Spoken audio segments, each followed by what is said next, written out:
ইরানের বিপদে কী প্রয়োজন তা খুব ভালো করেই জানে তার দুঃসময়ের বন্ধু চীন। তাই উত্তপ্ত আরব সাগরে যখন মার্কিন রণতরীর উপস্থিতি ঘিরে বাড়ছে সামরিক টানাপোড়েন, ঠিক তখনই আরব সাগর ও ওমান সাগরে নিজেদের সবচেয়ে আধুনিক টাইপ 055 ডেস্ট্রয়ার ও গোয়েন্দা জাহাজ পাঠিয়েছে বেইজিং। এটি শুধু নৌমহড়া নয়, বরং ওয়াশিংটনের জন্য এক শক্ত বার্তাও।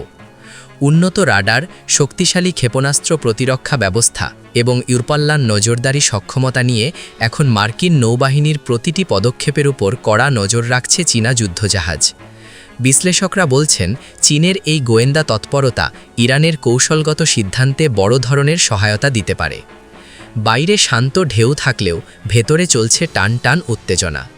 এই সমুদ্রপথ এখন কেবল বাণিজ্যের পথ নয়, হয়ে উঠেছে শক্তিধর দেশগুলোর কৌশলগত প্রতিযোগিতার মঞ্চ। রাডার স্ক্রিনে ভেসে ওঠা প্রতিটি সিগন্যাল এখন আন্তর্জাতিক রাজনীতির অংশ। বিশেষ করে মার্কিন বিমানবাহী রণতরী ইউএসএস আব্রাহাম লিঙ্কনের উপস্থিতি ঘিরে যে কৌশলগত তৎপরতা চলছে, তা পর্যবেক্ষণে চীনা জাহাজগুলো গুরুত্বপূর্ণ ভূমিকা রাখছে। এর উন্নত সেন্সার ও ইলেকট্রনিক নজরদারি ব্যবস্থা মার্কিন নৌবহরের যোগাযোগ সিগন্যাল এবং বিমান চলাচলের তথ্য সংগ্রহ করতে সক্ষম। সামরিক বিশ্লেষকদের মতে, সরাসরি যুদ্ধে অংশ না নিয়েও গোয়েন্দা সহায়তার মাধ্যমে যুদ্ধক্ষেত্রে কৌশলগত সুবিধা তৈরি করা সম্ভব। চীন সম্ভবত সেই পথেই হাঁটছে।